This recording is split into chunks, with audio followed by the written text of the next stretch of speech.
Yesterday, my family endured one of the toughest days in our lives.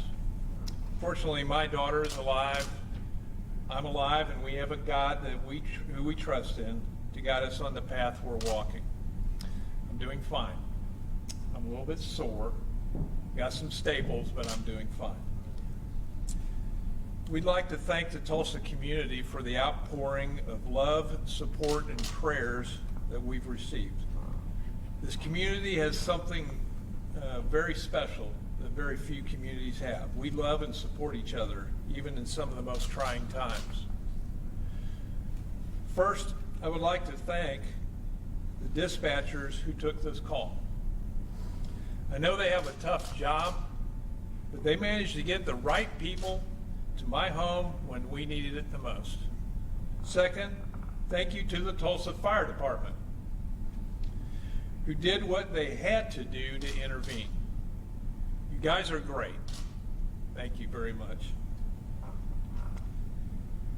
The EMS crews who showed up there were outstanding in how they treated me and my daughter, and they treated her with professionalism and care. Thank you to my law enforcement brothers and sisters. You were amazing. I have seen you work before, and I knew that you would work like the consummate professionals that you are. Thank you to Chief Wendell Franklin and his deputy chiefs, who helped coordinate everything from my home to the hospital. In particular, I want to thank Sergeant Mike Parsons, who somehow found a way to get off his shift and see me at the hospital to make sure I was doing okay. Thank you, Mike, very much. But I'd also like to thank Deputy Chief Dennis Larson,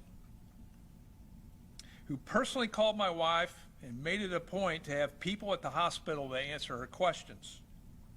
He even called me when I was in the ambulance. Thank you for taking care of my wife.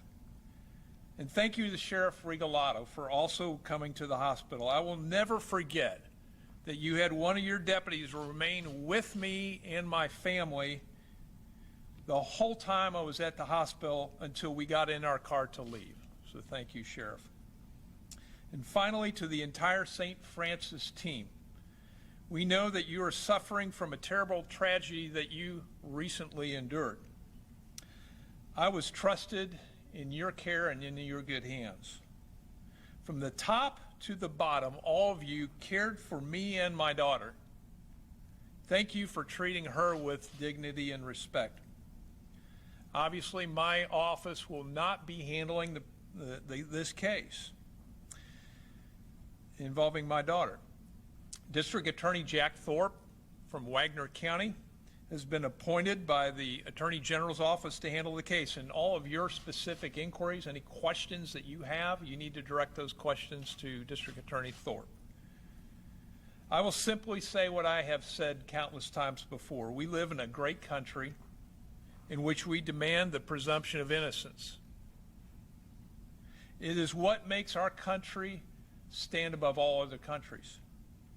The presumption remains until a judge or a jury determines otherwise. Mental illness is a terrible thing. In many families,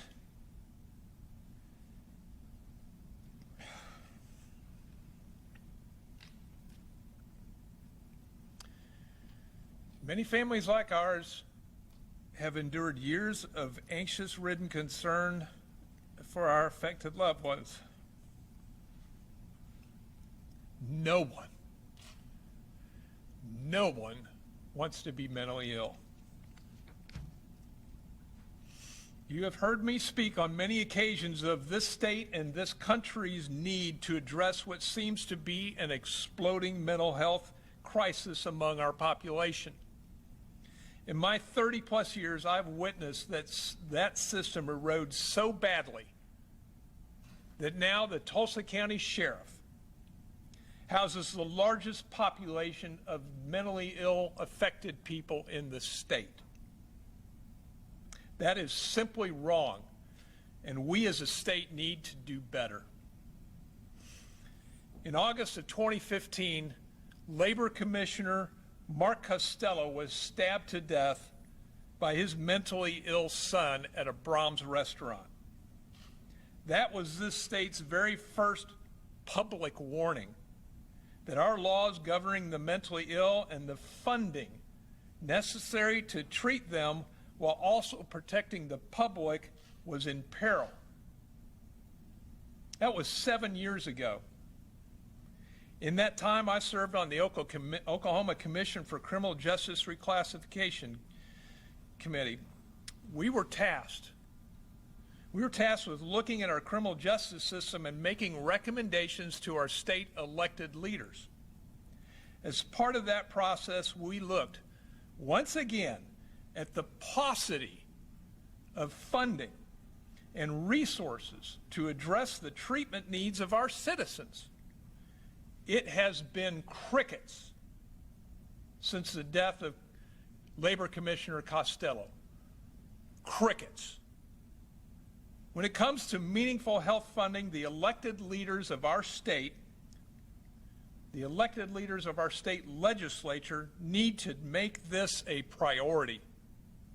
Protecting our citizens is your job. Providing adequate infrastructure to safeguard all mentally ill citizens is your job. All you have to do is take a little personal time. And I don't mean a little personal time in a committee meeting. I mean you, the legislator. Take that personal time, and I want you to talk with a psychologist. I want you to talk with a psychiatrist. I want you to talk with an emergency room doctor. I want you to talk with a patrol officer. I want you to talk with a firefighter. I want you to talk with an EMSA worker. I want you to talk with a COPE specialist. I want you to talk with the Department of Mental Health case manager. You should talk to a prosecutor. You should talk with a defense attorney. You should talk with a judge. You need to talk with court-involved treatment specialists. And you should talk with the parents and siblings of these affected citizens. And what you should talk with them is simple. Ask them what are the issues that these people see. Ask them what solutions they would recommend. Ask them what we can do to protect the mentally ill and the general public. I will guarantee you that you will hear that a lot of work needs to be put in. Stop putting a Band-Aid on a gaping wound. Figure out how to resource this problem. Put the time in to do your homework so that we can get it right. 30 years ago, Oklahoma was in a better mental health shape than what it is today. I started being a prosecutor back in September of '89, and we were in so much better shape that long ago than we are today. I know this state and I know its leaders can do a better job. Thank you.